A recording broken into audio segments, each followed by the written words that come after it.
Mile High Stadium, Supercross returns to Denver, Colorado for the final bow to a show-stopping season. Hello, everyone. Art Ekman along with David Bailey. The title has already been clinched. Jeremy McGrath has broken record after record, but the riders are all happy to be coming back to Denver, Colorado.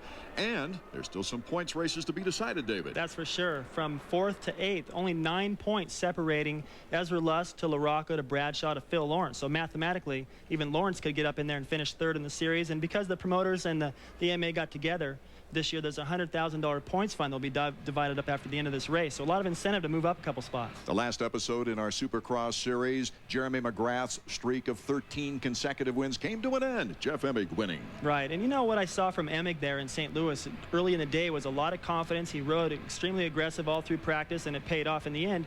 I see that again here in Denver. The only difference is now he knows what it's like to win, and he knows that Jeremy can be beaten. The other riders do too. LaRocco snuck in there and passed Emig for the lead briefly. Also, Phil Lawrence rode extremely well till he went off the racetrack. And the other thing, too, is that Jeremy has already wrapped up the title. The streak is broken, and I wonder where his incentive is. A lot of guys could sneak in there and grab a win here tonight. Some incentive might be his contract is up after this season, and we talked to him about his future. I think I understand completely now what everyone goes through, like what Chicago Bulls were going through when they were trying to win their 70th game, you know, this season. It's something that you really can't understand unless you feel it. And I mean, at St. Louis, for me, the 14th race, I mean, it was unbelievable. There was so much hype going around, and up until 13 I was fine, and then 14 comes around, and just some days are better than others, and I think I just felt the pressure more that day. I really don't think I rode like me. Jeremy, I was getting a rent-a-car one day, and they asked me why I was there, and I said Supercross, and the guy leaned across the counter and he said, "Was that the sport where that guy's winning all the time? What's his name?" Do you feel you've brought this sport to a new level, and how important was that streak to you? Well, after the 7th race, you know, when I got the new record, I mean, it was great. I had never imagined on winning 13 races in a row. It's, you know, it's unbelievable. It's basically unheard of. And after the string kept going and going, I noticed that people in other areas were taking notice of the sport, and I'm really happy that I can be a part of the sport and help change it and help be the eye-opener for the sport, because I'd like to be remembered for a long time. I mean, I got another couple good years in me, and after that, I mean, I want people to remember me for someone who's changed the sport and brought it to new levels. We're seeing a lot of NFL players, NBA players going back to get their college degrees.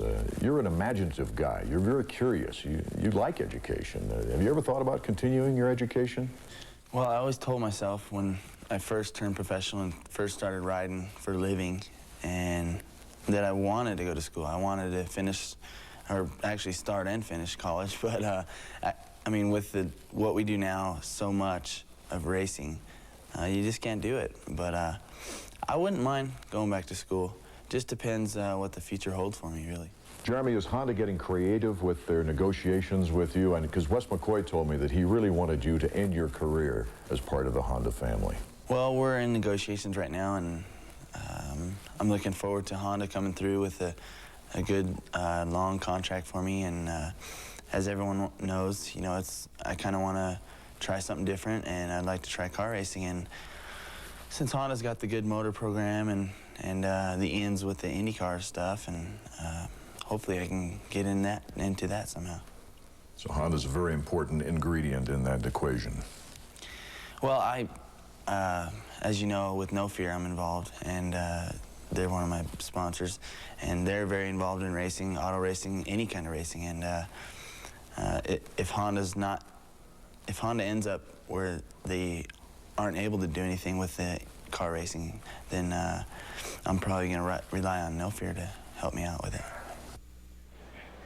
I think it's obvious that Jeremy's going to have a lot of opportunities after racing. I mean, he's taken the sport to a whole new level, just like he says. He is the showtime guy in the sport, and it wouldn't surprise me to see him turn up in the entertainment business and show up on a show of Friends, maybe. It sounds like a good idea. He'd fit right in. Marty Reed will join us trackside when we come back, as 250 qualifying will begin at that time. AMA Supercross. We're back at Mile High Stadium in Denver for round 15 of AMA Supercross. An unusual track tonight because the Broncos' insistence we stay off the playing field. David Bailey, we take a look at the Suzuki track map. It's the shortest start in the history of Supercross, I think. The shortest I can remember. The only one I can think of that was that short was at the LA Coliseum, where also they had to stay off the grass. A lot of technical stuff right after the starting line, a whoop section, a lot of timing. Then the rest of it's pretty much the same as we've had always. A couple of triples, but before the finish line jump, a long whoop section. It's given the riders a lot of trouble because they're packed hard like cement. A reminder to our new fans, the qualifying procedure for Supercross has riders running in one of two qualifying heats. The top 4 from each get their pick of the best gate positions, moving directly to the main event. The rest of the field moves on in one of 2 semifinals. Top 5 from each advance to the main event from the semis. Only one more opportunity to make money. That's the last chance qualifier, and only 2. The top 2 advance. Jeff Emig here in heat number 1. Puts on his goggles, ready to go as the 30-second board is up. Marty, let's go down to you quickly. 2 things on Jeff Emig. Notice the new attire, the black. He's out to become the intimidator after winning last time out. And also, we've got Jeremy Albrecht, his mechanic, wired tonight. We may be getting some good sound before the night's over. Okay, Jeff Emig, Damon Bradshaw, Phil Lawrence, Brian Swink, Michael Craig, Greg Albertine, Buddy Antonez, some of the big names in 250 ranks in this particular opening qualifying heat from Denver, Colorado, and they're off. Emig, a great start. The man in black on the Kawasaki. He won the last race in St. Louis. Michael Craig, number 17, is right behind him. And then Phil Lawrence, number 13. 23 is Brian Swink of Honda of Troy. Already, Emig got to a fantastic start. And he was smart to move over to the inside to that whoop section because he could feel Mike Craig creeping up the inside. He's doing it again right here. Emig just shoots by Craig. Good strategy area. Well, Craig made the right decision, but didn't pay off in the end. That rhythm section worked in the favor of Emig. It's Emig heading for the first big triple. Michael Craig, Phil Lawrence, Swink. Well, if he had a number 3 on his bike, it looked like Dale Earnhardt. Well, Emig with a great start, and it looked like he lined up about 3 gates to the left of the shack. I noticed that Jeremy McGrath, he's in the next heat. He was checking out everything that those guys were doing. He'll probably line up in the same place. And once again, Phil Lawrence is on fire. Remember how good he looked in St. Louis at our last round. He's putting pressure on Emig now. As they come off the tabletop, number 13, Phil Lawrence in second, with Brian Swink moving into third in front of his Honda of Troy teammate Michael Craig, who just makes the pass on Swink once again. It's Nathan Ramsey behind the 2 Honda of Troy riders. And then we go to Buddy Antonez. Craig couldn't quite make it stick. What set that up was Swink made a little mistake in that timing section, but still paid off for him in the end. There's Phil Lawrence, the top privateer in the outdoors last year.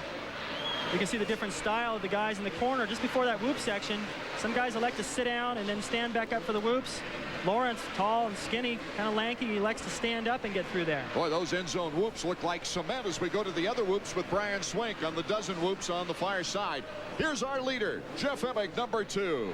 Phil Lawrence behind him in second. It looks like Swink wants to give him a little tussle. Well, actually, that lap, Lawrence lost a little time to Emig, and he went to the inside in this corner that we're looking at right here. Trying something a little different. That's where Emig was going, so he thought maybe he lost a little time there. He's going to try it out. Remember, only the top 4 make it into the main event. Emig is clearly at number 1, Lawrence at number 2, Swink at number 3, and then a big gap. Our fight is for the bubble. Buddy Antonez coming up on Michael Craig. Here's Brian Swink in the number 3rd position, going through the whoop section that we mentioned looked like cement and probably feels like it. Definitely, you don't want to go fall off right there.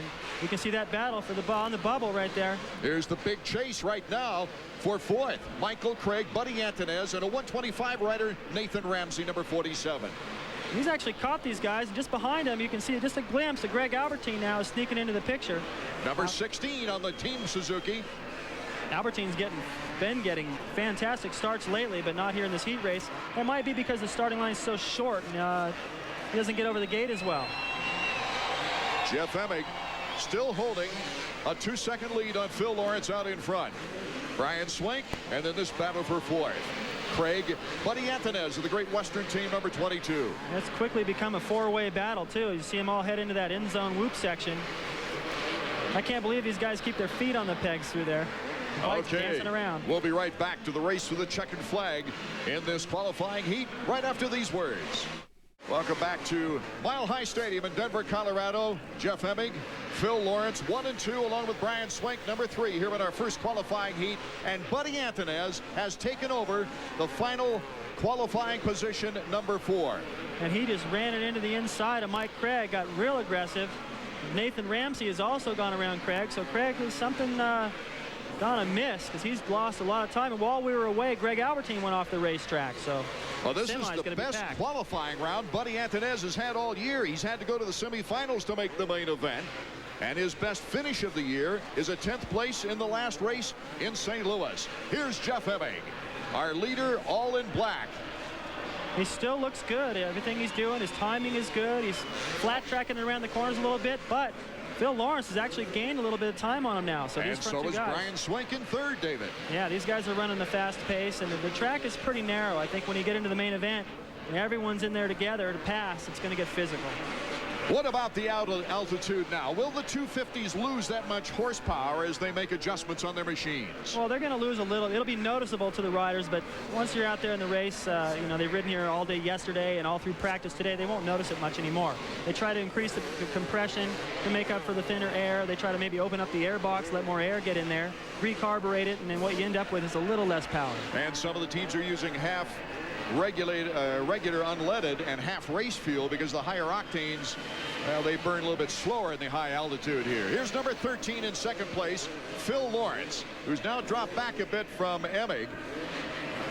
This is pretty encouraging, though, I think, Art, for him to stay this close to Emig.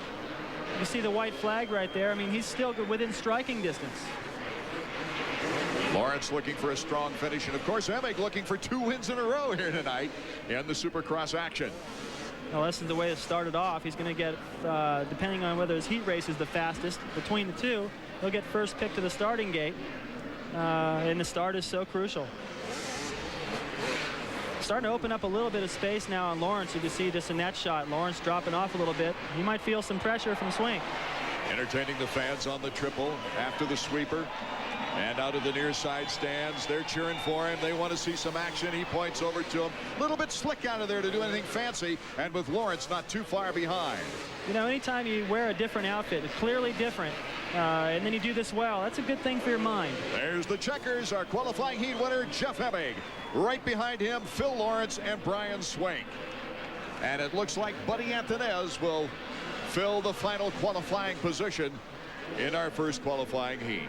Marty joins our winner when we return.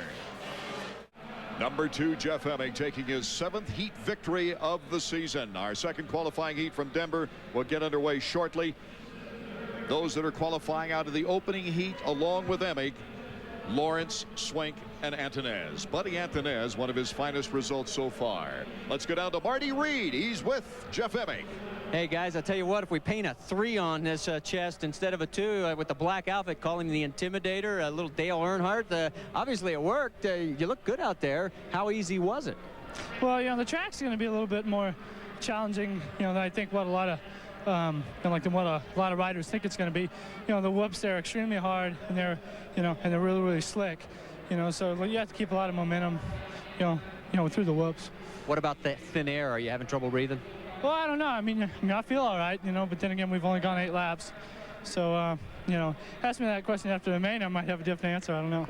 Well, we'll find out. He'll be in the main. Jeff Emig, your winner. Oh, thank you, Marty. And a great crowd on hand here at Denver Mile High Stadium as they got a baseball game going underway not far down the road with 50,000. They really support their sports here in Denver, that's for sure. But it's a wonderful thrill for these riders to get back to Denver. Most of these riders are so young, they've never raced in Denver before. Right. Well, last thing I can remember was a national here out at Castle Rock. It was an old track kind of on the side of the hill, and that was in 1987, I believe. I was talking with Stanton earlier, and he thought that I may have raced here the last time. That's been a long time. Jeremy McGrath in heat number 2, getting ready. And as you mentioned, they watered down the track a little bit. It looks a little sticky, a little slippery in places, so they're going to have to be a little careful here in the second qualifying round. McGrath will be in the round along with Ezra Lusk, Mike LaRocco, Larry Ward, Jimmy Button, Kyle Lewis, Doug Henry, some of the notables in this second qualifying heat.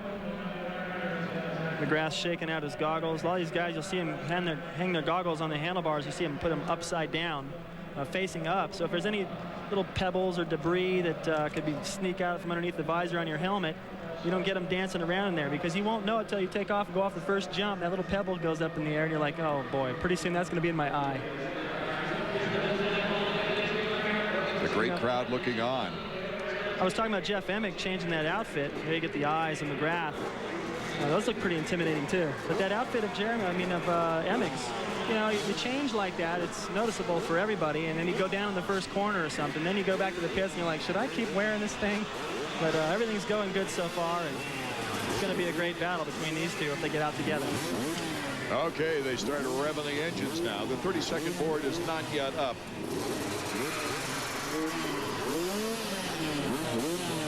Skip Norfolk always giving some last-minute instructions. He kind of smiles at Jeremy, like Jeremy looking back and saying, what are you going to say to me this time?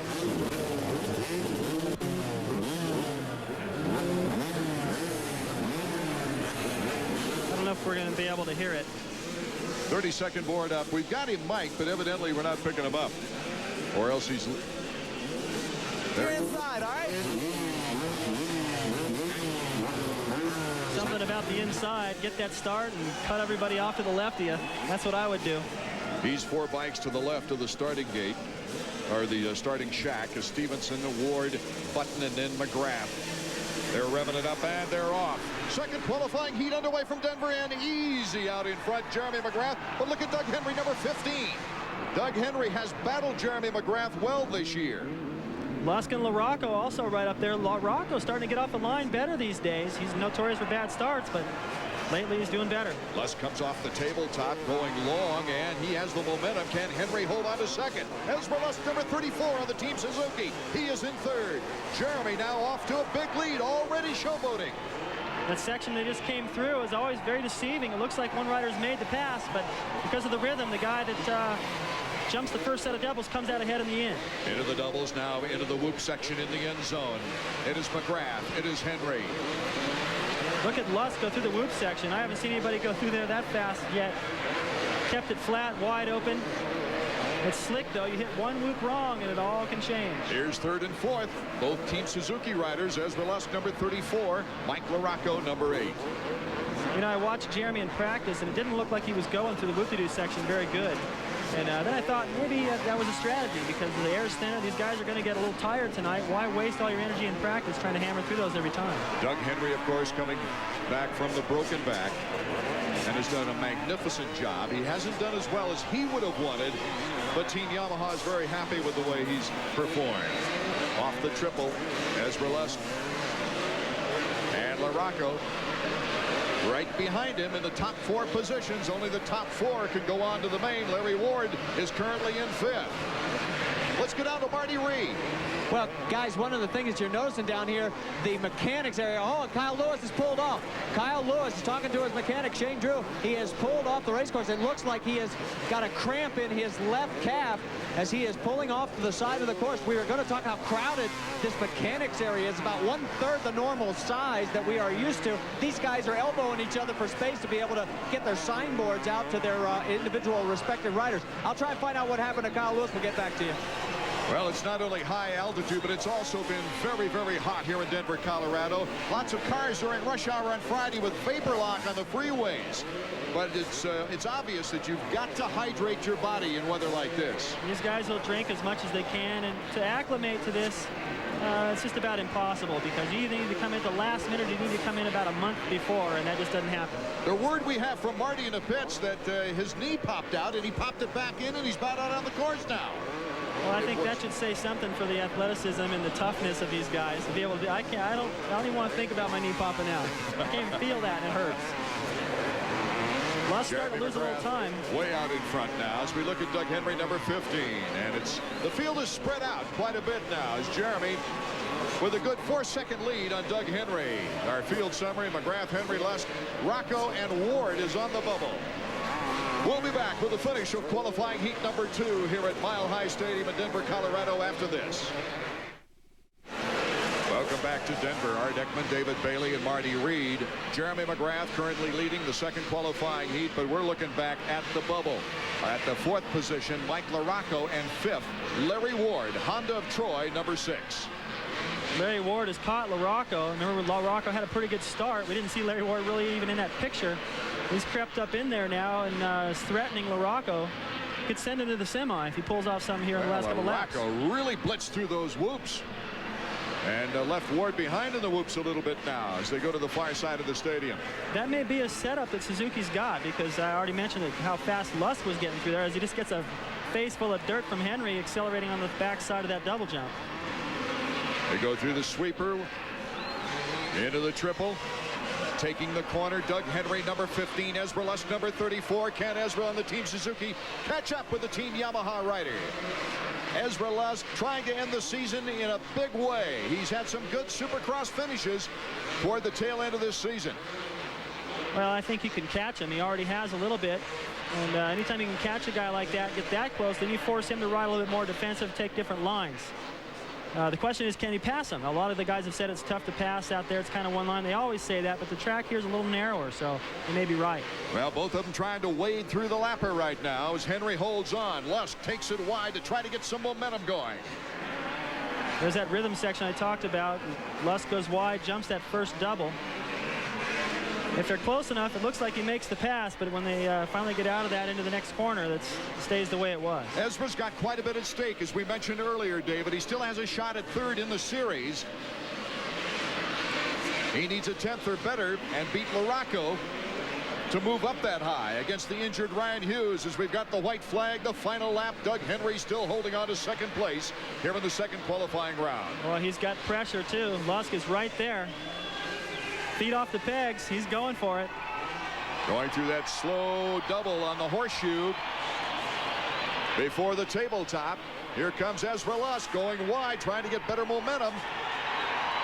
Great battle underway as Jeremy McGrath doing knack-knacks, drawing raves from the crowd away from these two. Here's Jeremy. Igniting the crowd. He laid it over so far. He showed everybody the drain plug over there, and as we broke away to go to Jeremy, Lusk got all out of shape. Didn't lose any time, though. He's trying everything. Well, looks like Doug Henry will hold on a second as the checkers to Jeremy McGrath. Here comes a big battle. Ezra Lusk, he'll take second place just as it came out of our mouth, and Doug Henry a third. So Ezra Lusk really showing the competitiveness that he wants to take to the main event, pointing to the crowd, putting that one finger up into the crowd. He's going to have to try to beat Jeremy down the main. We'll be back in a moment. From Denver, Colorado, what action in the qualifying round as we see Ezra Lusk on the far side, number 34, against Doug Henry, takes second place away from him. Jeremy McGrath, our winner here in the second qualifying heat. 4 more riders have just qualified for the main event. Here they are, McGrath, Lusk, Henry, and LaRocco. Let's go down to Marty Reed. All right, guys, got Jeremy McGrath right here, and boy, I'll tell you what, we always talk about how important starts are, and this one was no different. Yeah, this track tonight's a little bit narrow. I think they got some soccer going on in about 10 days, so it's just one of those things. The track's probably not at its full potential, but I mean, you have to get a start, that's for sure, and my Honda's probably going to do it for me tonight. How much greasier is this going to get? How much slicker? Because it looks like it's drying out pretty fast. Actually, we got a lot of dry air out here right now, and it's warm and humid. They watered the best they could, but it's kind of like the dirt we have in Vegas. You know, if you water it too much, it's going to be muddy. If you don't water enough, it's going to be dusty. So hopefully they can find the fine line. Well, we're going to find out. We'll know what changes right before the start of the race. Remember, we got his mechanic wired, and we might get the secret inside scoop. See you in the main. Thanks. Thanks, Marty. Some of our most exciting bar banging of the year has come in the semifinals. The action in a moment. In our Honda flashback, we usually take you back a year or more. Since we've never raced here in Denver, we decided to flash back to the most memorable race of the year in St. Louis. Jeff Emig, who won his heat race, got the whole shot in the main, tucked it around the inside, and Jeremy McGrath was mid-pack. Phil Lawrence, Mike LaRocco, and Ezra Lusk were up front to watch Jeremy and Lusk right here. They get together. Lusk gets the short end of the stick. And by the midway point, it was still Jeff Emig out front, getting pressure from LaRocco. Watch LaRocco right here. Does a nice job to save it. LaRocco had actually moved around Emig into the lead briefly, but Emig got him right back, and then LaRocco gave Jeremy all he could handle. And although Jeremy pressured Emig, Emig never cracked, and went on to win his first Supercross of the season, stopping McGrath's streak at 13. A historic moment. St. Louis, a first-time venue in history right there. can't win them all. He sure tried. LaRocco got in there and dished him up a little block pass. Towards the end of that race, kind of threw him off. I think he thought he had enough time to get around Emig, but not once that happened. Good for LaRocco, though. I'm glad to see him get in there and get physical like that. It charged him up, got the crowd into it, and he had a shot to win that. 32nd board is up. We're also at a first-time venue right here at Mile High Stadium in Denver, Colorado. This is semifinal number 2. You see, Michael Craig did not make it to the main event. He's in this semifinal. Marty. Well, one of the things, he had a very bad section through the rhythm section near the end of that race. It knocked him out of any contention, and I don't know if it was fatigue or not, but the one thing he doesn't want to do, none of these guys, they don't want to have to go to that LCQ because it's thin air. This is semifinal number 1.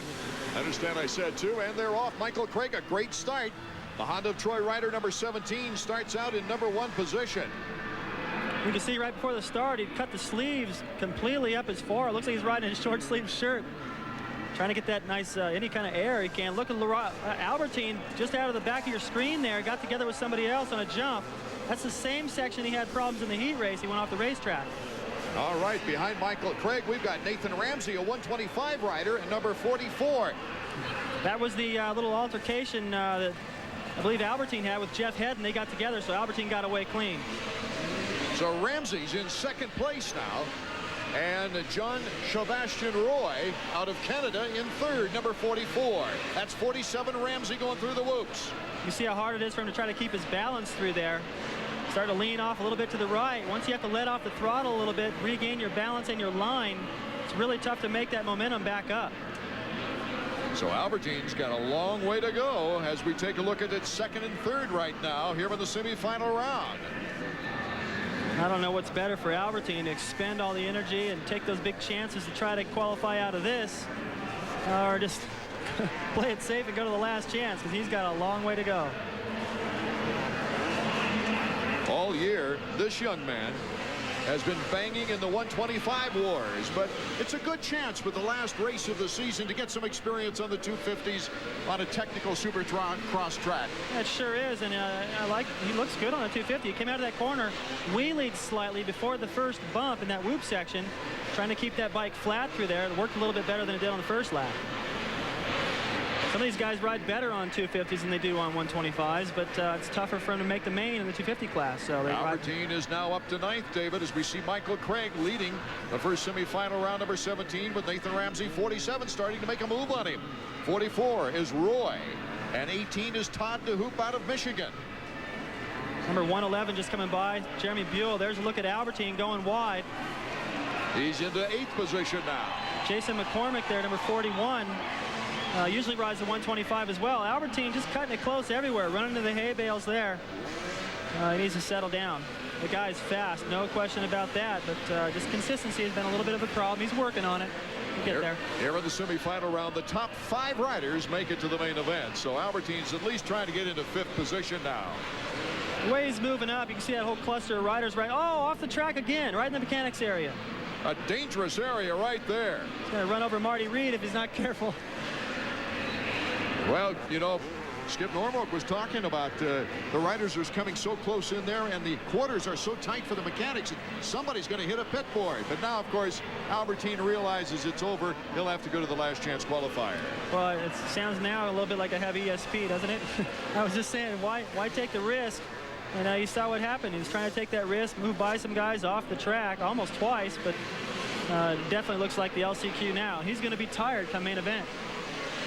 Our leader, Michael Craig, number 17, over the finish line jump. And here's a replay of Albertine going into the mechanics area. Lost control. Well, they're so slick that if you start to lean one way or the other, you lose traction. He was leaning to the inside. The back end swung out to the right, and he had no choice. He was lucky he didn't crash. Back live with our leader, Michael Craig, number 17. Craig's had an interesting career. He kind of got started late in Supercross. Opened some eyes for a while, got a chance with Team Yamaha, really didn't take advantage of that chance, and now has been a star on Honda of Troy's team. He looks good. He's still got a good future. He's a good showman. He knows how to throw it sideways. He's good at jumping. He's pretty daring. He'll be the first guy a lot of times to jump something pretty tricky. He was the first about 3 years ago to say, hey, Jeremy McGrath can be beat, and he beat him. has to be a memorable one for him. It was on a hard-packed racetrack in Tampa, Florida, almost like this one, that same hard-packed soil. That's when he goes fast. Okay, the white flag lap. This is the final lap. As you saw our field summary, Jeremy Buell, who usually competes in 125s, is on that bubble in the 5th position. He's got a chance to go directly to the main without going to the LCQ. And with a short, stubby start like we have tonight, hey, a bad gate position can completely put you out. Yeah, it sure could. If you get too far to the inside or the outside, you just got to park it and go into the first corner and take what's left.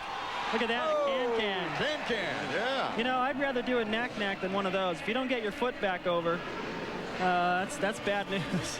I don't know. I think I'd rather go for the knack-knack. You've never landed with your knee on the seat. Is that it? Michael Craig taking our semifinal round, and we'll be back with the official qualifiers out of this round in a moment. Supercross in Denver, Colorado. Michael Craig, our winner in the first semifinal round, and he's joined by these 4 other riders headed for tonight's main event. Let's go down to Marty Reed. All right, thanks, guys. We are here with a slightly winded Mike Craig. We talked about right before the start of the race, the one thing you didn't want to have to do is go to that LCQ simply because of the thin air. Yeah, I haven't had to go into the LCQ yet, and it's just another race I don't need, but I'm glad I got the race this because my heat race I was not good at all. I got behind Emig and I really horrible, and I sat back and said, okay, let's go in that next race, try to pick it up a little bit, and get ready for the main. Yeah, it's okay if you say you rode like an egg beater through there, but if I say it, you might want to take a swing at me. No, I just felt not that good. My bike was great, Honda Troy, but track's slick, hard. See, I'm breathing kind of hard. It's tough here. Well, I'll tell you what, he whipped up a souffle here in the first semi instead of that old egg beater back in the first heat. It's his second. He's got 2 heat wins and 1 semi win this year.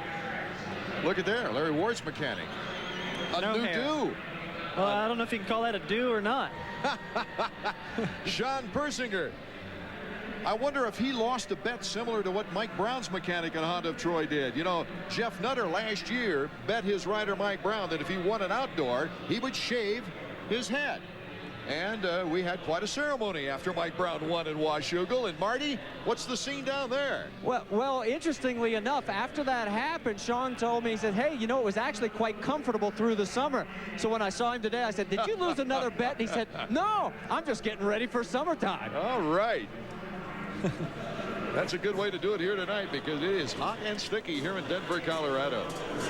Michael Craig taking the advantage as we get ready for our second semifinal round with Larry Ward, as you saw, Jimmy Button. There's Kyle Lewis, who had a knee problem in the first qualifying round for him. Denny Stevenson also will be joining him. Denny Stevenson, number 24. And this, I understand, is his last Supercross race before he retires.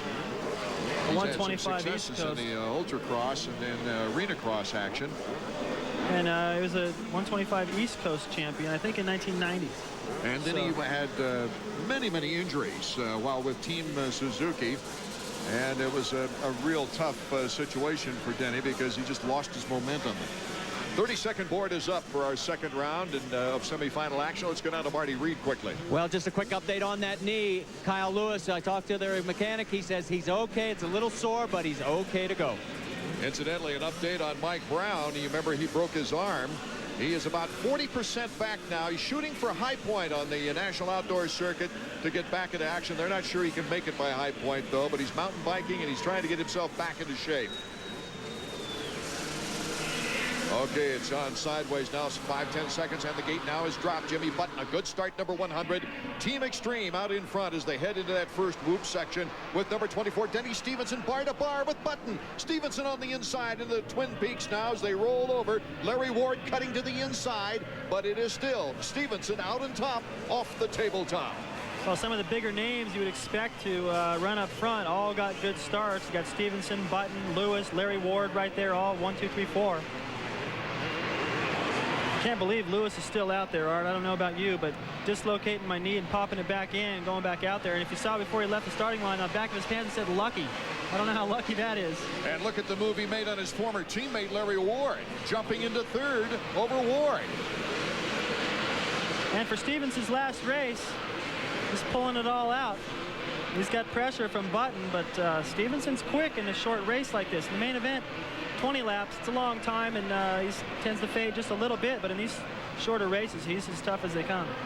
The top 5, remember, going out of the semifinal rounds all the way to the main event as we see Stevenson and Jimmy Button 1 and 2. Very close action right now. Kyle Lewis and Larry Ward 3 and 4. And number 962, Sandell, is in the 5th position as the change of venue might come about here. Out in front, Stevenson being challenged by Jimmy Button. Button racing in Europe all last year after failing to get a factory ride in last year's action. Decided he wanted to come back home and try it with Team Extreme as they blitz through the whoops in the end zone. Through the finish line jump. Over the little surfer breaker right there. Bar to bar. Jimmy Button on the inside. He's on the whoops and's got the advantage on Denny Stevenson. As they roll over the Twin Peaks now and cut now to a nice timing section onto the tabletop and off. I was thinking about that as they went over the finish line jump. I go, you know, if I were Button, I'd cut to the inside to this whoop section. If you get up alongside, you've made the pass, he made the right decision, cut to the inside, and he was all over to Stevenson. I don't think Stevenson liked that pressure very much. Now he's got it from Lewis.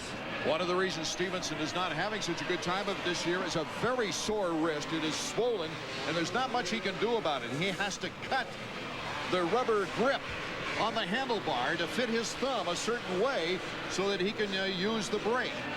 Larry Ward also does that. He cuts a little notch in it. What a battle now for second. So now Stevenson started to drop back a little bit. Looked good for a while, didn't it? Yes, it did. Kyle Lewis, number 11, and Larry Ward along with Stevenson. I think he realizes that only the top 5 are going to go to the main event, so why not just play it smart, learn as much as I can, save my energy for the main. We'll take a quick break and come back when the race for the checkers is on here in the semifinal round. Jimmy Button has the lead here in Denver, Colorado, semifinal number 2. 5 riders making it out and closing the gap on Kyle Lewis. Now is Larry Ward. So it's Button, Stevenson, Lewis. No, that's the second in place right there. Lewis coming up on Jimmy Button.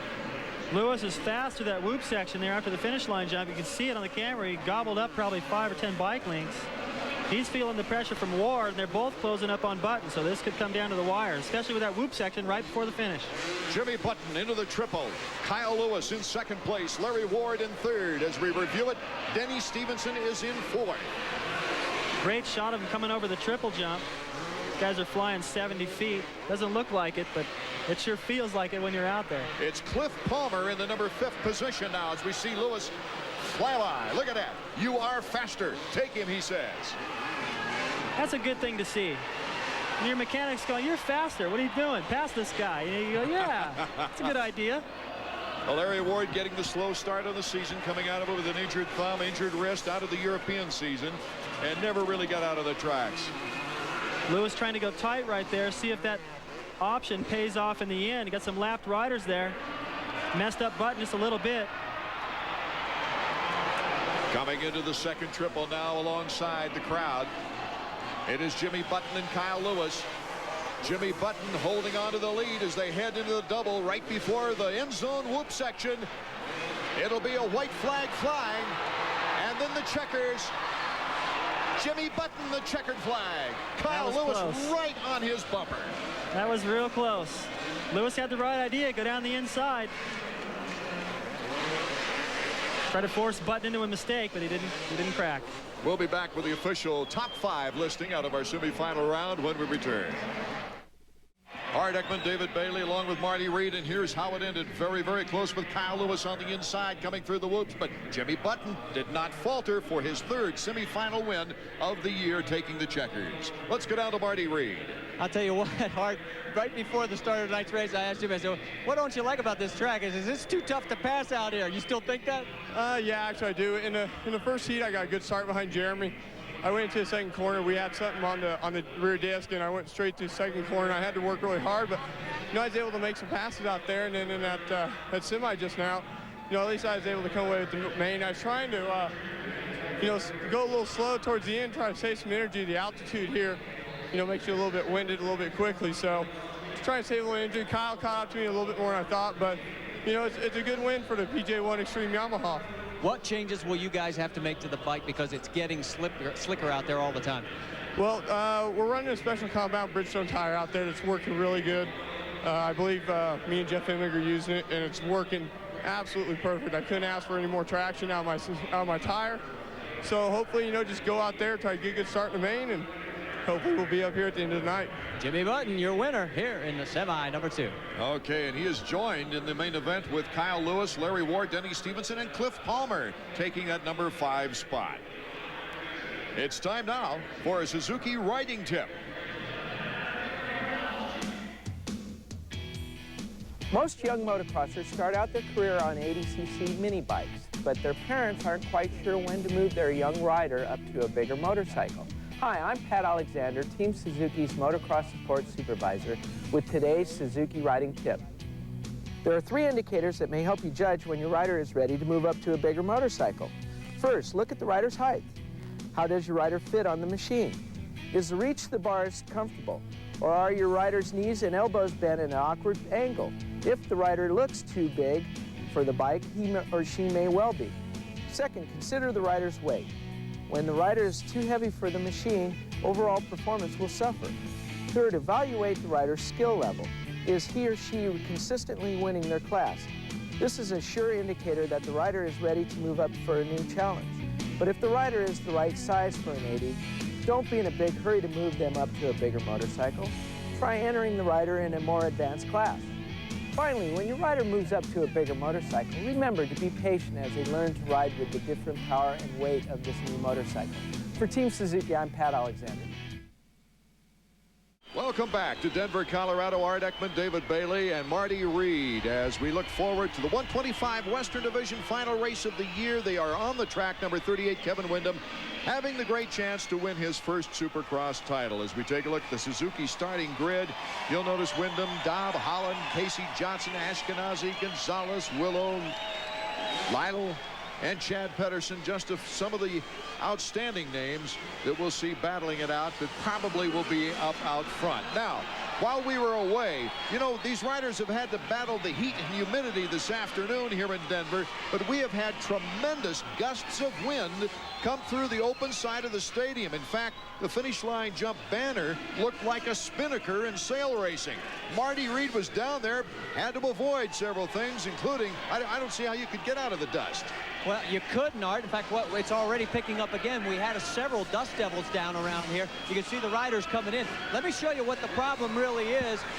You come through this rhythm section, there's a wall with the grandstand that protects you. But as you come out of it, heading for the finish line jump, that's when you're going to get smacked with the wind. And if it gusts, and it was up to like 30, 35 miles an hour, then it's going to blow you over. Now, the wind has forced them to take down the finish line banner. As you can see, the line is actually bowing over, and those are PCV pipes. That's plastic, but it was on the verge of literally coming over. Excuse me if I'm squinting a little too much, but the dust is really starting to get bad down here. Get some of those goggles down there. You can see the dust just flying back behind Marty Reed as we get set for the 125 main event. There's Dobb. It would take a slight miracle for him to win the championship. Anything can happen now. Yes, and that's what he feels. He just wants to win his first Supercross. In the East, Dow didn't even make the main event. Changed the championship points race back there completely. But he sure looked good in his heat race, Art. He got the whole shot. He's going to need that here. I'd sure like to see him get out and run with Emig. I mean, if he can't win the title, at least make it last race. Real excited. Get in there and battle it.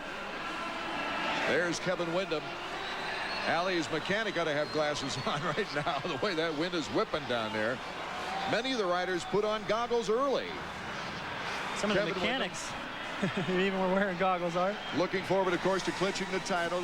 If Dobb should win this race, all he needs is a 14th place finish, 8 points to capture the 125 West crown. The 32nd board is up, as you see there. And these young riders all looking for future stardom in the 250 ranks, gunning to make an impression here with the 125s. Windham once again starting 4 spots off the shack on the inside. Rusty Holland right there on almost on the far inside. Casey Johnson with the far inside slot. He's got to get an incredible jump out of the gate to have any kind of a prayer in that first corner. Board sideways. It could drop any minute. Any second it does. Wyndham with a good jump along with Casey Johnson on the inside. Casey Johnson, number 58. Kevin Wyndham, number 38. Ashkenazi in third place right now with Holland along with Willow. And they get jammed up in that corner. Coming out of it is Casey Johnson, who had such an impressive ride in Texas. Wyndham right behind him, though. 147 is Pedro Gonzalez now in third with Ashkenazi in fourth.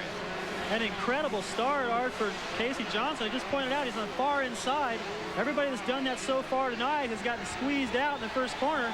He had just enough, gave Wyndham an elbow, and now he's got the lead. Casey Johnson with a second place finish in Dallas as we go back to third and fourth. You see it there, Pedro Gonzalez and Ashkenazi. Ashkenazi's quite a story. He came out of Australia, the former national champion, and with about $250 in his pocket, went to the first 125 race in a pickup truck. His girlfriend was his mechanic. Well, he made an impression, and Primal Honda's picked him up, and he is battling, and he is getting in front of Kevin Wyndham into second place. It's a great pass. Looked like Wyndham got him back, though. He wasn't able to do that double jump. Here comes Ashkenazi on Gonzalez now, but you know, Casey Johnson is opening up a pretty good lead, and I have to think back to when he had that good run in Dallas. It was hard-packed surface just like this. That leads me to believe he likes it hard and slick. He has a 3-second lead as we take a look at Gonzalez, the former Mexican champion, 147. That hard-packed slick stuff in Dallas is really what gave Wyndham so much trouble. The way it looks so far, he's losing time to Casey Johnson. He's getting pressure from the second, third, and fourth riders, rather. Gonzalez and Ashkenazi keeping Wyndham on. Casey Johnson, Wyndham, Gonzalez, Ashkenazi, and Nelson now moving in there in the top 5. You can see the wind blowing across the track. That's another section of the stadium that's opened up, as Marty pointed out. Every time you go up in the air, it's very difficult to keep control of the motorcycle, so you kind of aim into the wind on the takeoff so you can land straight. Wyndham's picked up a half second on the first place rider, Casey Johnson, and you can see how bad the weather is down on the track. Here's Ashkenazi trying to make a move on Pedro Gonzalez. The wind is really difficult to ride in. The longer you get through the air, especially on those triples, that's a total crosswind for these guys. Before they enter the whoops to the finish line, it's blowing the front end out from underneath them.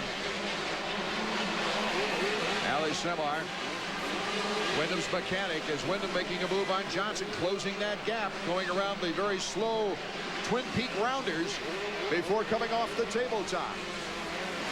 Wyndham picks up speed in certain portions of the track, that's for sure. As we go into the sweeper, Casey Johnson into the triple. And we've got a battle on our hands here coming up. I think so. It's going to get good. Casey Johnson is pretty physical. He's not going to let Wyndham by. He's going to have to earn it. It's a narrow racetrack. Pedro Gonzalez is only 3 seconds back of the leader in third. There's Ali with the signboard. Relax. Don't forget to breathe. That seems fundamental, but in racing sometimes you do forget to breathe. You hold your breath. You do, especially here in Denver. Here comes Wyndham. Wyndham's got the lapper on the outside. He couldn't take a different line against Casey Johnson. Big swap through there. Oh, my goodness. Started to lose the back end. It hit one bump, swapped all the way back to the left to get a good job to hang on to it. Didn't lose any time at all. Ali. Mechanics trying to figure out, what do I put on that chalkboard? That's got to be nerves right there, because you really have no control. You can just sit there and encourage your rider. Number 38, Kevin Wyndham, looking to cap a tremendous season off by moving into first place and winning. There he comes up the inside of the whoop section. That's a good... Casey Lytle leaves the door wide open through there, but he's getting through there quick enough to hold him off. Dobb is in 15th place. So there's really no chance, and Wyndham moves into first place. Look at Casey Johnson. He's not willing to give up, though. Wyndham hops in there as the crowd goes bananas. Looks like Johnson's got him back for the moment. Wyndham's got the inside, cuts him off completely. Oh, good block. Very good block as Kevin Windham has moved into first place. Let's go down to Marty Reed. I'm very interested, Ali Seymour down here. Your man's just moved into first place. How much does this wind have an effect on this race? It doesn't really. He's just got to ride smooth and be cautious. But he wants to win. He wants to try to win.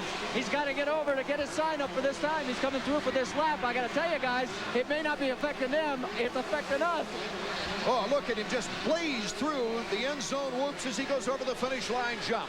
Wyndham winning the first three races of the year, then was injured, sat out San Diego with a broken collarbone, but then came back in the next race, won Houston, took a third in Dallas after the hole shot, and won the last race in St. Louis.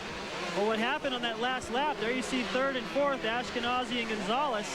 Those guys stayed close. All that block passing between Johnson and Wyndham for the lead allowed those guys to stay in touch with the leaders. They're starting to lose a little time now. Ashkenazi 8:38 there on the red machine.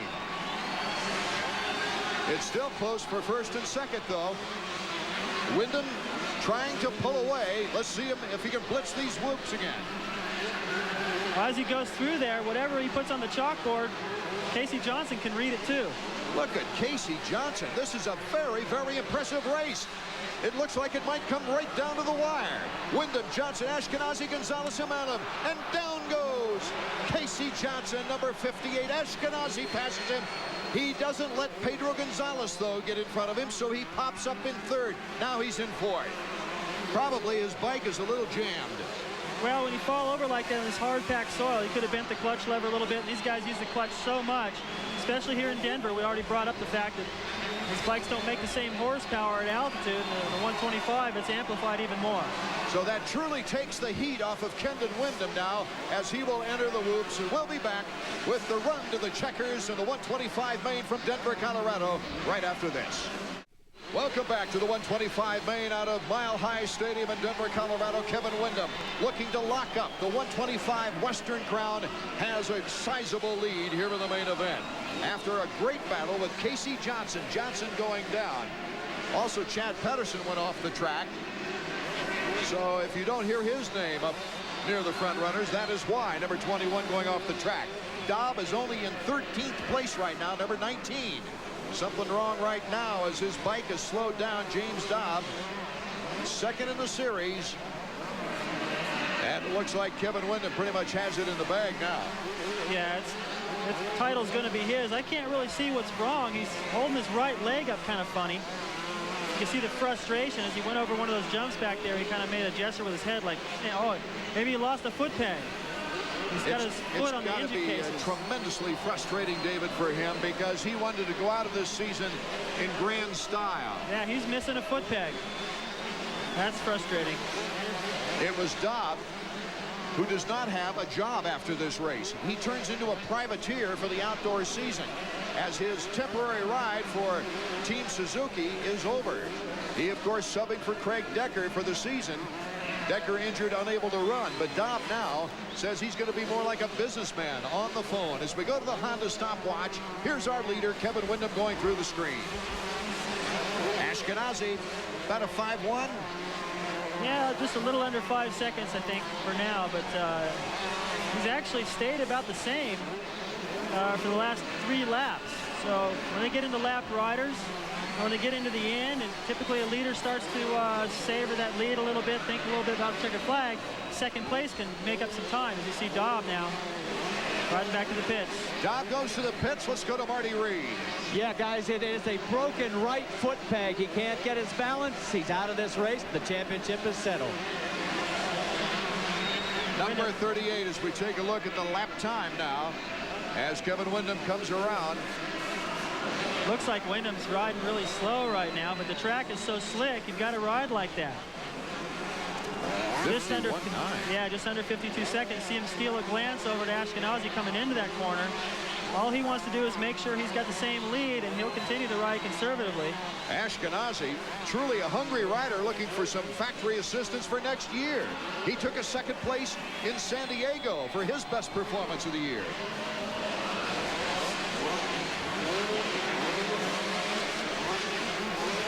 You know, it's a dream of every rider to win the #1 plate.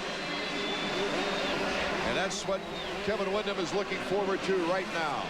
Title means a lot. You know, this is what I've always worked for as a rider. You know, just every rider's goal is to you know, win a #1 plate. Hopefully I can do it this weekend.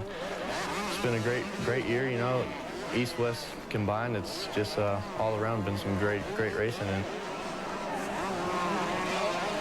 all the pieces seeming to fit together now for Kevin Windham. Working out good. Look the way he goes around that corner. Doesn't even sit down. Feet on the pegs. Excellent balance. Excellent throttle control. On the face of that triple, you can see him squat all the way down to the motorcycle. Soak up that takeoff so he can keep the bike low like we see McGrath doing the 250 class. Well, you think we might see some heel clickers on this one? I think we'll probably see several of those. The crowd likes it, and he's a good showman. Gonzalez and Casey Johnson now starting to go at it. Casey Johnson going down. No doubt he may have bent the clutch lever, maybe the handlebars a little bit, but he's gotten it back together. Pedro Gonzalez, number 147, but here's Ashkenazi, number 838, in second place. Casey Johnson has moved in front of Gonzalez. It looks for third, and a block pass by Gonzalez. Casey Johnson almost slipped it on the inside.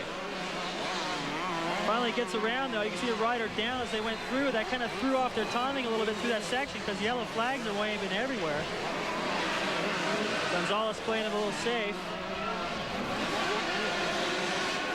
Gotta wonder what would have happened had Casey Johnson not gone down. It looked as though that Windham pretty much was in control, but Johnson was starting to put the pressure on. He's done it before, passed him and beat him like that in Dallas. Nelson was the down rider. White flag, final lap now for Kevin Windham. The battle rages on behind him, but Kevin, what a victory lap this will be. And we're definitely going to see some heel clippers. Gonzalez has gone down. You know, the wind is, we heard Ali Seymour say he didn't really think it was going to affect the riders out there, the wind, but I believe it does. It really throws your timing off. Debris flying across the track. Here comes the triple. Kevin pretty much breezing through it. No chances. Doesn't want to take any chance in this last lap. It's his first big title. Checkered flag. Kevin Windham, the heel clicker. Oh, my goodness, on the finish line jump. All it would have taken with a little gust of wind right there, and he'd have ended up, well, way off the track, that's for sure. I wouldn't have guessed he'd have done it there. Well, after an outstanding showing at Glen Helen, his first overall on the outdoor national circuit, his first moto win as well. There's Ali Seymour with the #1 jersey. And they're going to take a victory lap on this one. What a tremendous thrill for this youngster out of Baton Rouge, Louisiana. And Seymour just takes over the controls. Now, Seymour, for most of you who don't know, he used to race. I raced against Ali Seymour. Now a happy mechanic for a kid with a lot of potential, and he's showing us what he's made of already. Well, there's a great relationship between these two as well. As we mentioned, Windham is out of Baton Rouge, Louisiana, but of course the Yamaha test track is in California. Now, these two bought a house together. They live together and train together, and obviously when it comes time to work on Saturday nights, they also win together. Well, this is a pretty bonding experience. Anybody that rides around the track with somebody like that, they're both smiling, they're both happy. They did this thing together, and it's got to feel good. And we can expect this kid's going to be a real threat in the future. And when he moves into the 250 class, look out McGrath. It is Kevin Windham's 6th win of the year, and don't forget he went 3-1 on the 4 East-West Division matchups this year. I don't know who's happier right there, Ali or Kevin. Well, our good friend Marty Reed is making his way over to the Dusty Victory podium right now, and he'll be talking with Kevin Windham about this tremendous victory when we come back. Welcome back to Mile High Stadium as we see James Dobb, number 19, the only rider with a chance at the title, case it hard, put his chin down on the bars. Meanwhile, number 38, Kevin Windham, was blitzing to his 6th victory of the year, and the checkered flag capping off a tremendous 125 West Division championship for Kevin Windham. Let's go down to Marty Reed. I'll tell you what, here's the happy team. Ali Seymour on the far side and the champion Kevin Windham. First off, congratulations. How's it feel? Oh, man, this is great. This is the dream. You know, this is what everybody worked for, and, man, it's just unbelievable to finally accomplish it. I got to ask you, how bad was the wind? It was blowing us all over the place, and we're on the ground. Yeah, getting on the hot lap and stuff, I kind of felt it out. The wind was really starting to swoop through here and through the triples and stuff. It kind of, you had to watch yourself. It'd blow you around. So you still did a heel clicker at the end? Yeah, I wanted to do it for over the triples, but I had some lappers in front of me, and, man, I'm just so excited. I wanted to do it everywhere I could. You know, I wanted to get the crowd into it. But, yeah, luckily I was able to do it over the finish line. Allie, the guys upstairs, we're talking about how you guys bought a house together, have been working together. What do you think right now? How's it feel? I'm just the happiest guy in the world right now. He does a good job. He's a hard worker, and it pays off. I can't ask for anything better. Well, I'll tell you what, guys, I get the honor. Look at this. There it is, 1996 champion. It's all yours, guys. Hold on to it. It's a great feeling. It's got to be wonderful. Congratulations. Thanks a lot. There he is, your 1996 125 Western Division champion, Kevin Windham. Not to mention the paycheck, David Bailey. Yeah, I'm sure that'll be nice. I'm not sure what it is. You know, it's kind of confidential within the teams, but back when I was racing with Honda, it was a $100,000 bonus to win a title. I think a 125 division may be a little less, but this is 1996. I raced in 1986, so maybe it's gone up some. So Kevin Windham joining Mikel Pichon, the Eastern 125 winner, as our third titleist of the season. Of course, Jeremy McGrath already getting the #1 plate for the 250s. Windham with 170 points on the 125 season. Ashkenazi adding to his point total as well as we take a look at the Suzuki point standings. But the celebration continues and will continue throughout the evening, I'm sure, for Kevin Windham as he celebrates his 125 crown. Can Jeremy McGrath win 14 out of 15 on the year? Back with the big Supercross machines. The 250s are coming up next. Art Ekman, David Bailey, and Marty Reed back at Mile High Stadium at Denver, Colorado, as the 250 bikes now taking a parade lap to check out the lap after that gust of wind during the 125 main event. The wind was so strong up here, it took my binoculars right off the table. But we found out quite a few things about the 125 main event that might have some bearing on this one coming up. Well, I thought what was interesting was that Casey Johnson got the hole shot from the far inside gate. Now, I mean, it's a little shorter distance, but you got to make a really sharp corner, and kind of gave Windham an elbow and ended up with the hole shot. So that was kind of interesting. Also, a lot of block passing for the lead between Johnson and Windham, and we can see some of that in the 250 class. And what happens when you get that block passing going, it slows down the pace. Everyone stays close. But if Jeremy gets the hole shot, rather, he's a lot faster than everybody else out there. Okay, let's go to Marty Reed for the Dunlop Track Fact.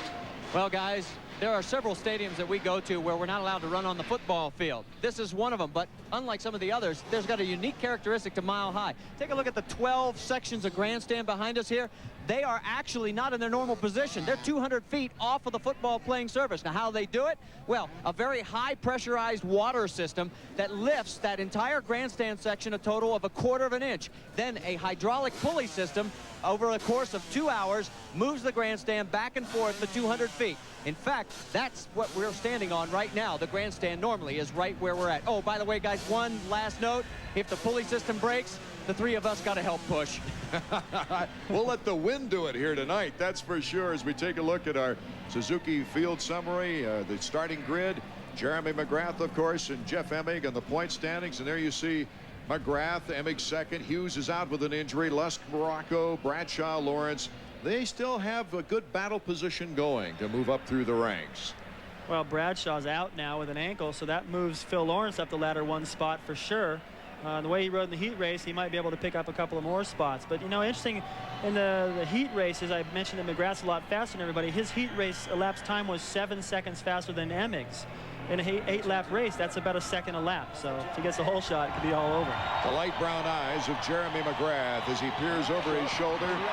Skip Norfolk as mechanic. And the fireworks go off. Was this planned? It must be. Well, you got number 1 and 2 right next to each other. There could be some more fireworks in this main event. I don't know about you. Well, with the narrow track and with more power the 250s have over the 125s, do you suspect there'll be a lot more bar banging? I think so. There's a lot of guys that want to win this last race of the season, finish off the season good. Of course, Jeremy would like to cap it off with win number 14. That may never be broken, even by himself. So it's going to be good. The start's really going to tell the story, though. Focused.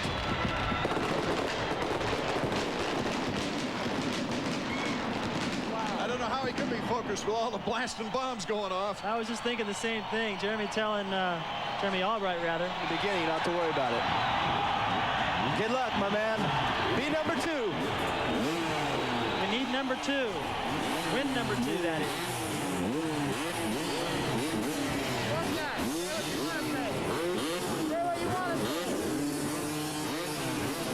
Hey! Emming's right beside you. You know where you got to be when this thing drops, okay? Emming, Russ, Bill, and then Henry, all the way down. 20 laps. St. Louis was a fluke. Let them know it, all right? These guys came here to see you win, and that's it. 20 laps to you, pal. Sounds like a corner man, doesn't he? It really is. Well, that's what he is. Yeah. And they make such a great combination because he can read Jeremy so well. Jeremy's got all those little iron-on things in the back of his jersey, one for each win. On the back of his pants all time. 32nd board is up. Jeremy still taping that knee, still a little twinge in it, but he looked great in the qualifying round, and we're just about set for tonight's main event, the final main event of the Supercross season. Just about set to get underway. Jeremy shaking out those arms. Doug Henry right there in the closest to you on your screen, all the way on the inside. That's where the whole shot came in the 125 class. And Henry's been getting good starts. If he gets a jump out of there, he's going to push everybody wide. Okay, the gate could drop now in between 5 to 10 seconds. The riders are ready. They're revving up their machines, and they're off. Jeremy McGrath, whole shot. Jimmy Button down in the first corner. He's going to have to come from last now. Swink of Honda of Troy's in second place as they round the second turn. Ezra Lusk in a great position. Doug Henry in fourth. Emig is in fifth behind Henry. And then a pack of riders including Stevenson, Lawrence, LaRocco, and Ward. So in that rhythm section, Lusk inherits second place. Emig's right in there, but he's got to get around those two guys if he wants a shot at Jeremy. McGrath already with a 3-second lead on Ezra Lusk. Brian Swink, Jeff Emig, and Doug Henry, and LaRocco has moved up. Skip Norfolk with goggles on down in the Dusty Mechanics area. These guys are prepared. They're ready for anything. Here comes Swink making a move on Ezra Lusk in second place. Number 23, Brian Swink. Came off a fine outdoor performance at Glen Helen, but Ezra holds him off. Look at the lead McGrath has already in the first lap. This guy's just amazing. I mean, there's really not been anything to hold up Ezra Lusk. He hasn't had anybody blocking him, and already he's about 4 seconds down now, as best I can tell. Ezra's going to play it smart, though. He still has a shot at third in the series. And that is miraculous, considering his start on the season. A 16th, a 10th, and a 15th. All he's got to do is finish ahead of LaRocco, I think, Art, and he's going to pick up third in the series. Or a 10th place position to get enough points. It's looking good right now. I don't even see where LaRocco is yet. Emig just gets through that end zone whoop section. He's not really making any time on these guys yet. That might be an interesting Team Suzuki battle coming down toward the end of the race. Ezra Lusk in second place, number 34, Brian Swink in third. Here's Jeremy McGrath way out in front already. He got the shot that Skip Norfolk asked him to get. That was the whole shot. Doug Henry now just behind Emig, starting to come on strong. McGrath with a 5-second lead over the yellow bike, number 34, Ezra Lusk. And Ezra starting to pull a little bit on Brian Swink. McGrath, Lusk, Swink, Emig, Henry, your order in the top 5 in the Suzuki Field Summary.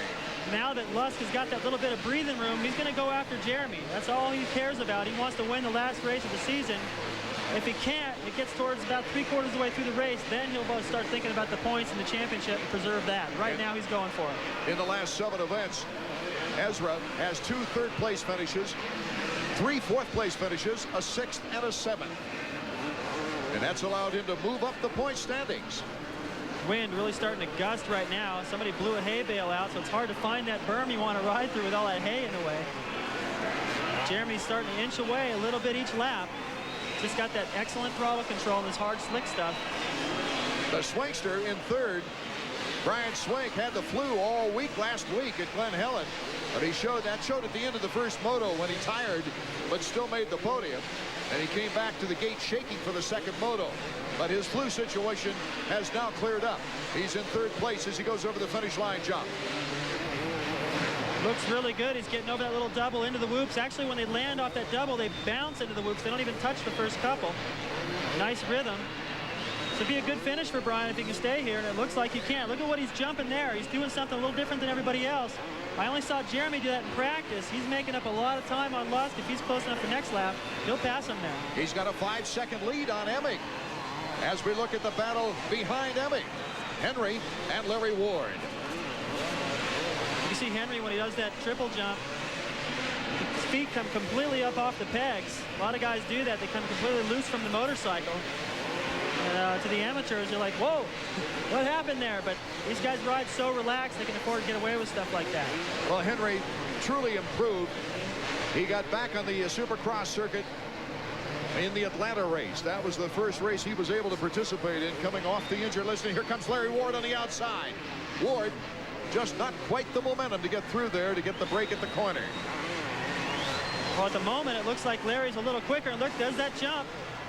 He jumped from that plateau all the way over the other jump into the corner. I think he might come out ahead in this exchange. No, not quite. Oh, that's interesting strategy, taking the inside or the outside. Do you have enough momentum to get by the inside rider? Well, right now, Lawrence isn't close enough to him, so he can afford to take a little chance. I hope it pays off. If Henry was to make a little mistake, he would make the pass. McGrath is your leader. 6 seconds on Ezra Lusk. As Swingster starts to appear to close in. We've got the battle, though, behind Emig. Larry Ward makes the pass, and let's go down to Marty Reed. Well, we're down here with Pete Steinbrecher. Your man just got passed for position, but he's riding pretty strong. Yeah, he's just trying to do his best till he gets stronger, and Doug seems to be doing that every race. As far as his physical condition, where would you put him as far as where he's at? Doug's at about a top 10 rider, and if he can finish in the under the top 10, that's quite an achievement. Hey, I'll tell you what, guys, take a look at these goggles. You like the attire? It's the only thing that keeps the dust from blinding you. It's really getting wicked down here. We're feeling it a little bit up here, too. Doug Henry, number 15, has felt that he reached a plateau. He had higher expectations, and down. That certainly wasn't in the book, and it's right in front of the mechanics area, his own mechanic, helping him there. Just got offline coming through that whoop section. We saw that happen a little earlier. If you lean in there, because you're kind of making a left as you exit the whoops to that finish line jump, you start leaning in, that back end slides wide, and you aim right up to the left. Right here, he'd already crashed through the hay bales into the mechanics there, almost ran over his mechanic, Pete. Those guys were lucky that he fell into the hay bales there. We got a little protection from him. And here's our leader, Jeremy McGrath. No problems through the whoop section. Nice timing. Gasses it off the back side of that finish line jump, over the double, floating through the whoops. The guy's perfect. I could follow him around for an hour and try to find a mistake, and he just won't. Emig was able to beat him in St. Louis, but if he comes back here, that's yeah, he'll prove to what Skip was saying, that was just a fluke. I don't know if Emig likes that. I got to hand it to Emig. He rode strong, but and I got to hand it to LaRocco too. It was almost a team effort. Way out in front, Jeremy McGrath in our final Supercross of the year from Denver, Colorado, and we'll be back in a moment. Welcome back to Denver. Jeremy McGrath, our leader. Ezra Lusk in second. Swink, Emig, and Ward. And that's where the battles are really taking place right now. Well, Larry Ward, it seemed like there for a bit was starting to make some time on Emig, but Emig's starting to pull away again. Larry Ward's actually getting a little pressure from Phil Lawrence. Lawrence is still there hounding him. Emig is, man, I'll bet you he wanted to win this race. He looked so good in the heat race, coming out of St. Louis, wanting to prove, no, that was not a fluke. I deserved it. And I didn't get the start he wanted. If he'd have gotten the whole shot, things would be a little different, but he didn't, so. LaRocco in 10th position, so Ezra Lusk has a very good chance of moving up that ladder to third in the points. Whoa, and you just saw Emig there. The same thing that's been happening to a lot of guys. That's what happened to Doug Henry. But fortunately for Emig, he was a little closer to the end of that section, was able to hang on to it. There's Larry Ward. Close enough. There's Lawrence, too. Larry Ward looking over there. Oh, man, you're still there? Get away from me. Lawrence having to avoid a plastic wrapper that smacked up into his face there. As you see all kinds of debris flying through the air on this wind-stricken track here at Mile High Stadium. Larry Ward, and Phil Lawrence, number 13. Phil Lawrence is a good story, David Bailey. I'm really impressed. He started off the season so strong with a 2nd place in Orlando. Then a 6th place, the next one in Minnesota. And he looked good for a while. Then he kind of dropped off the pace for a little bit. Had some bad luck, went down and got involved with some tangle-ups in the first lap, having to come from behind. But he's finishing off the season strong again. I got to wonder what would happen if he was on a factory bike, because the one he's riding is it's good. I don't want to say that he's not riding anything that's good, but the Great Western team has done a fine job to give him a good bike and put him in contention to maybe even get 3rd in the series, but still not up to par with what Emig and everybody else has got. Well, it's no secret he doesn't have those graphite factory parts and those special parts. Makes a big difference. Let's get down to Larry. Let's get down to Marty. Hey, your man's in a real battle out there. Yeah, he's on the gas right now. Hopefully he can keep focused on Emig and keep on going forward. There's a couple of places where he's starting to slow down a little bit, but hopefully we'll be able to pick it back up and end up getting Emig. If he pulls this off, he'll never shave again. Albertine, a hole in the radiator. More bad luck for the Team Suzuki rider, Greg Albertine. Yeah, I don't know. Rejoin the action here. Larry Ward, you see, number 6. Here's our leader, Jeremy McGrath, as Ward was in the far part of the picture as McGrath just breezes along. McGrath is we're on a different side of the stadium as Larry Ward right now. Just a huge lead. Look back behind him. You can't see anybody. Lusk is he's not losing a lot of time, but a second a lap adds up quick when you're 7-8 laps into the race. You know, you'd think Jeremy McGrath coming into this race, David Bailey, with a 127-point lead on Emig, you'd think winning this many races in one season, it would be the largest margin of victory in the history of Supercross, but it actually isn't. 1975. Yeah, Jim Ellis in the Supercross series on the 250. They had a 500 class back then. As we take a look at the Honda stopwatch, beat Marty Smith, who was a Team Honda rider, by 202 points. The point schedule, yeah, it was a little different back then, and Jim Ellis's dad now drives the Kawasaki rig. Oh, Honda of Troy rider went into the hay bale. Brian Swank, number 23. Well, there goes a podium finish. He was in 3rd at the time, and he went flying into the hay bale. Over the finish line jump, Jeremy McGrath, as he takes on the little surfer's bump. Into the whoops he goes, unmolested for 1st. The section I was talking about a little earlier where Swink was making up all that time, jumping over the plateau and the next jump, that was the section. It's actually this section right here. Jeremy just did it right there. You see he jumps all the way over the plateau. 48-second lap time for Jeremy, quite a bit faster than the 125s. Jimmy Button just left the race with the clutch lever broken. That section, though, these guys are just getting ready to enter it as well. Watch Larry Ward. Good back-and-forth battle between Lawrence and Ward. Lawrence on the number 13 bike, Ward number 6. That's where Swink went off the racetrack. He couldn't make the corner, went out into the starting line, so he lost a lot of time. Good ride for Lawrence. He worked on Larry Ward. Ward had his eyes on Emig. Now he's got his eyes on the back end of Lawrence instead. Jeremy McGrath, Lusk in 2nd place. Emig now moves into 3rd. Art, it looks to me like the pace that Lawrence has got going right now, he might be able to catch Jeff Emig. He's not that far up the racetrack. He got a good look at him in the heat race, and he stayed close the whole time. There's McGrath's dad and sister, Tracy.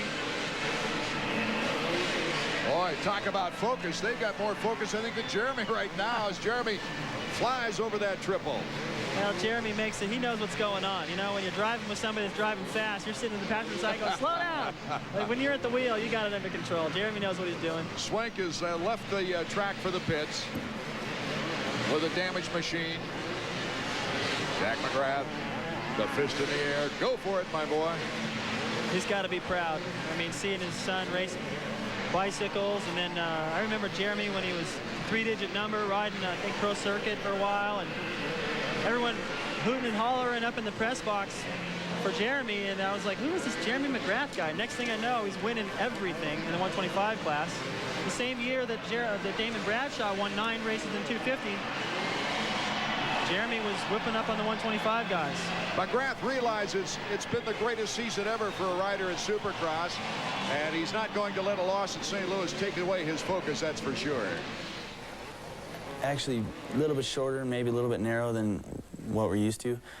So I think that's just going to put more emphasis on the start. You know, you're going to have to get a good start, get a whole shot, and try and lead the thing from the beginning, because I think getting by riders is going to be tough. Yeah, a lot of bar banging out there for sure.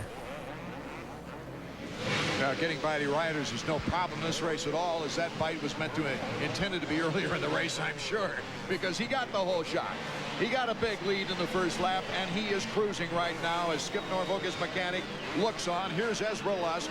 Ezra currently in second place, and this could be one of his finest finishes in Supercross history for this young man, and he needs it. His contract is up. Well, this is good leverage for him coming off the season, winding up in third place in the series.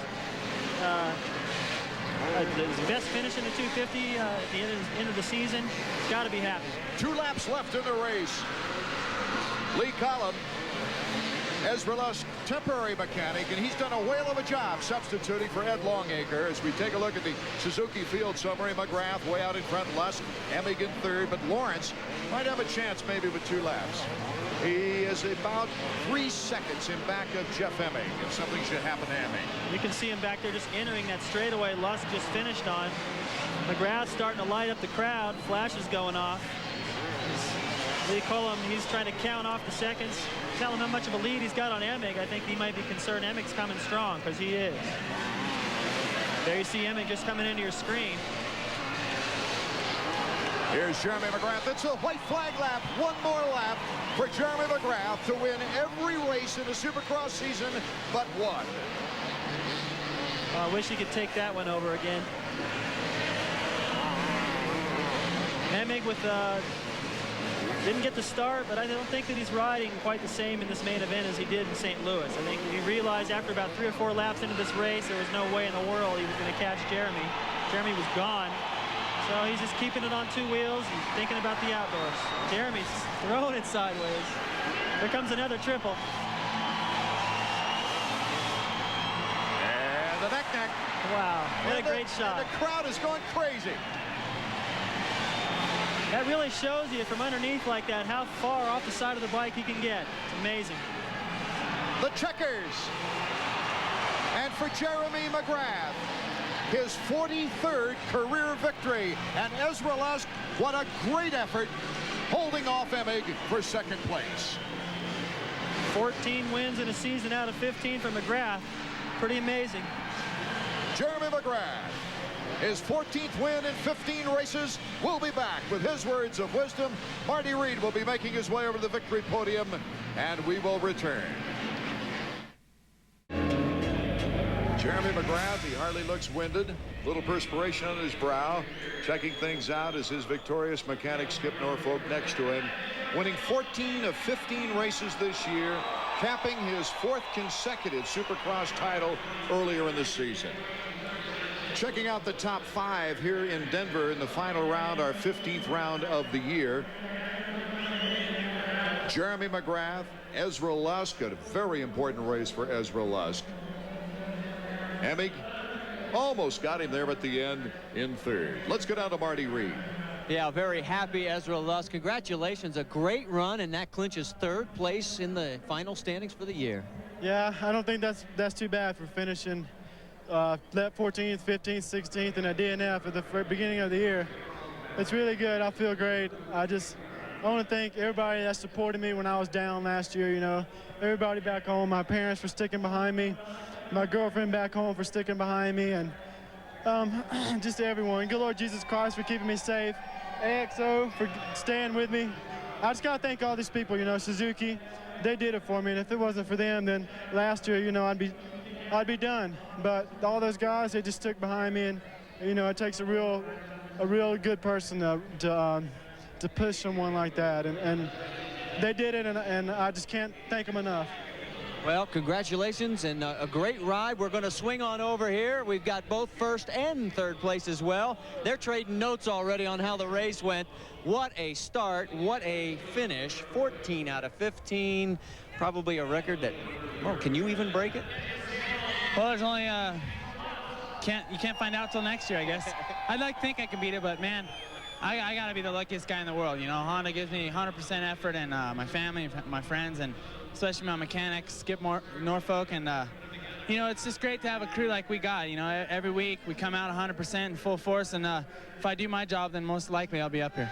What was the secret tonight? I mean, you came firing off the line and you just stretched the lead all night long.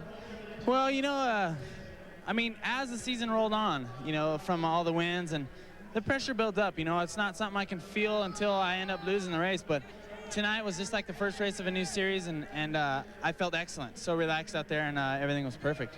Well, it's nice to know that you're human. Congratulations. This was a great year. Thanks for taking us along for the ride. Hey, thanks a lot, man. I'd like to thank all the fans out there for sticking with us, you know, and especially Pace Motorsports, and all you guys for sticking with us.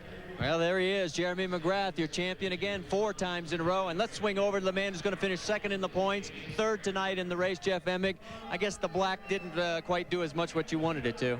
Well, no, you know, but they did a great job, you know, with Kawasaki motorcycles, Bridgestone tires.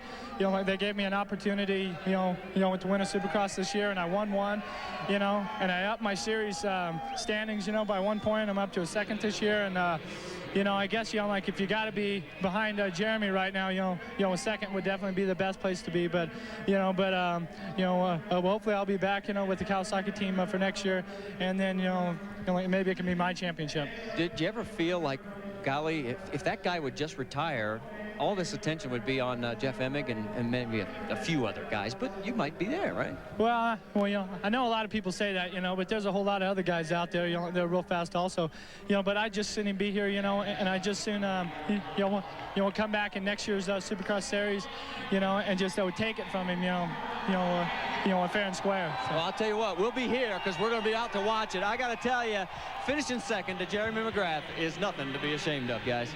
Absolutely, that's for sure. We'd also like to thank the AMA for the great support they've lent us all season long. Getting together with the promoters Pace and SRO was one of the best things that's happened to this sport, and certainly led to a great points fund and a tremendous season. All the sponsors for our television and the promoters who banded together all season long.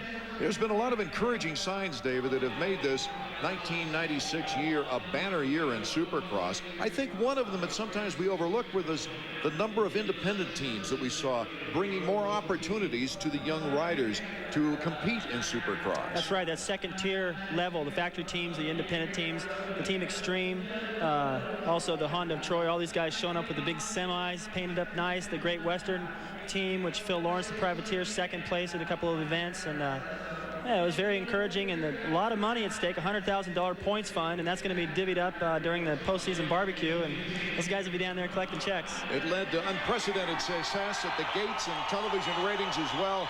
We'd love to thank you fans, and we'll do that a little bit later too in better style, as we've got Skip Norfolk on the phone with Marty downstairs. Hello? Yeah, we've got a connection. Hey, we got to talk to you. I mean, after all, you're the man that made all these wrenches turn, and this thing's putting out some nice heat right now. It got cold out here, that wind whipping up. Congratulations on a great year, Skip. Well, thanks. You know, I can't say I've done it all without myself. I mean, there's guys back at Honda that put in just as much effort into this motorcycle as I do and Jeremy does. Tom Job, machinist back at Honda, man, that guy's incredible. He can weld jello. I mean, he's that good. He'll do anything, he'll make anything. Between him and Cliff White and Brad, our parts guy, I mean, it's a solid team effort. I mean, if it wasn't for the guys back in the shop doing their job, I couldn't do my job and Jeremy couldn't do his job. It's a big team effort.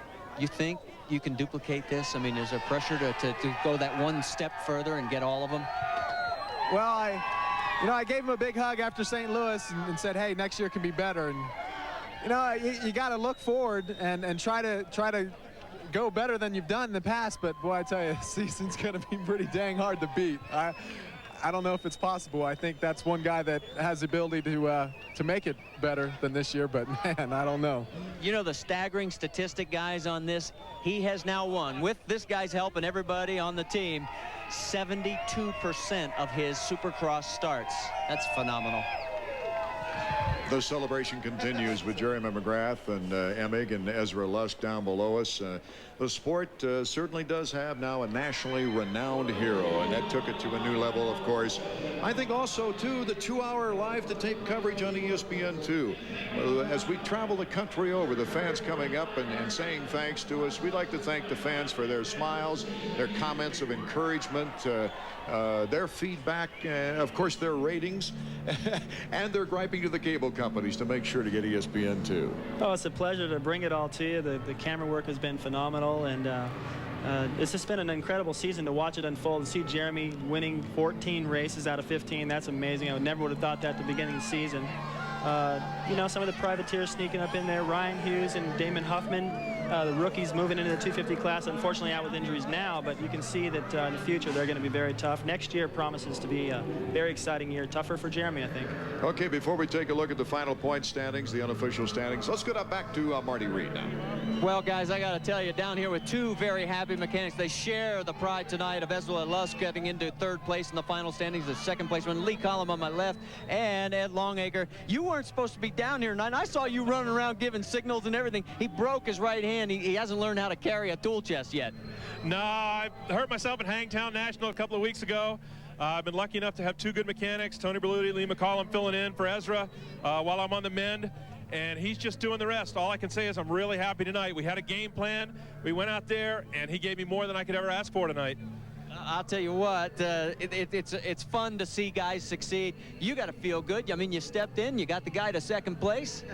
Yeah, I feel real good about it. Turned out really good. We came here with, like Ed said, with a plan, and everything went just like we wanted, and it worked out great. You know, I'm just, like Ed said, I'm just filling in, so everything went fine and turned out great. Congratulations, guys. Back up to you, Art. Okay, thank you, Marty. And David Bailey, there's one man that has to have a smile on his face, and that, of course, is Roger DeCoster. The Team Suzuki has made such strides. There is the trophy for Denver's first place as Supercross returning to Denver for the first time in many, many, many years. First time at Mile High Stadium.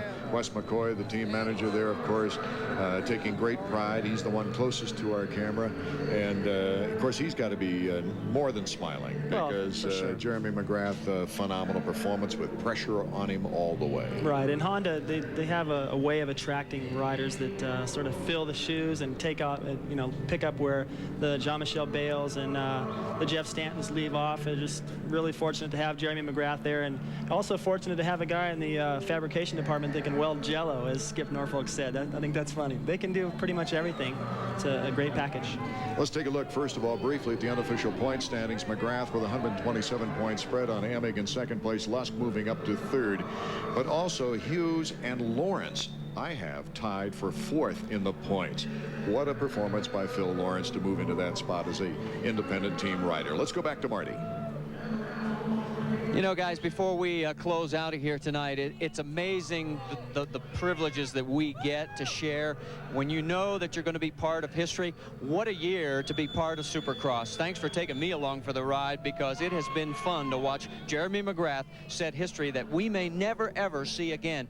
And to be able to be a part of it, well, all I can say is thanks again. Wouldn't it be a shock if next year he went 15 out of 15? Yeah, that would be a shock. That would be an incredible shock. With the young talent coming up, of course. And let's have a brief impression of Kevin Windham, because Kevin Windham really showed us some great stuff this year as a youngster. No doubt he's going to be a Jeremy McGrath of the future. Just wonder how long he's going to stay in the 125 class. Once he moves in the 250, he'll be a threat, but I think he might run that #1 plate next year. #1, though, once again for the 4th consecutive year. Can he make it 5 in a row? Well, you're going to have to join us next year for those results. Art Ekman, David Bailey, Marty Reed, thank you for being with us tonight.